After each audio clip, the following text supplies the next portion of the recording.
এটা অসভ্যতা। সারা পৃথিবীর কাছে একটা অসভ্য জাতি হিসাবে আরেকবার আমাদেরকে প্রমাণ করে দিল। কারা?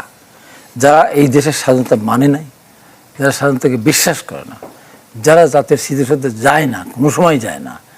এবার তারা বহুদিন পর যে প্রথম তারা শহীদ মিনারে গিয়েছিল, সাংবাদিকের প্রশ্নের উত্তরে বলেছিলেন যে আমি যেহেতু বিরোধী দলের নেতা সেই হিসাবে এসেছি, মানে শহীদদের প্রতি সম্মান দেখাতে যায়নি। তারা এই অসভ্যতা করবে, এটাই খুব স্বাভাবিক। এবং আজকে রাষ্ট্রপতি শাহাবুদ্দিনকে দোষর বলা হচ্ছে, কিন্তু এই রাষ্ট্রপতি শাহাবুদ্দিনের কাছেই তো শপথ বাক্য পাঠ করেছিলেন প্রধান উপদেষ্টা।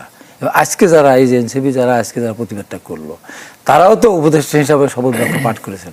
সেদিন মনে ছিল না? সেদিন কি মনে ছিল না? আজকে উনি স্বৈরাচার দোষর হয়ে গেলেন। এবং যে অশ্রব্য ভাষায় যেভাবে আজকে ওখানে শক্তি প্রদর্শন করলো, মানে এটা তো চিন্তা করা যায় না। এটা লজ্জার বিষয়। সারা দেশে শুধু আমরা টেলিভিশন দেখেছি তা তো না, আমাদের শুধু বাংলাদেশের মানুষ ছিল তা তো না, সারা পৃথিবীর কূটনীতিকেরা উপস্থিত ছিল। তাদের সামনে কি দেখালো, কি দেখালো? তারা আবার প্রমাণ করলো যে আসলেই আমরা স্বাধীনতা বিরোধী।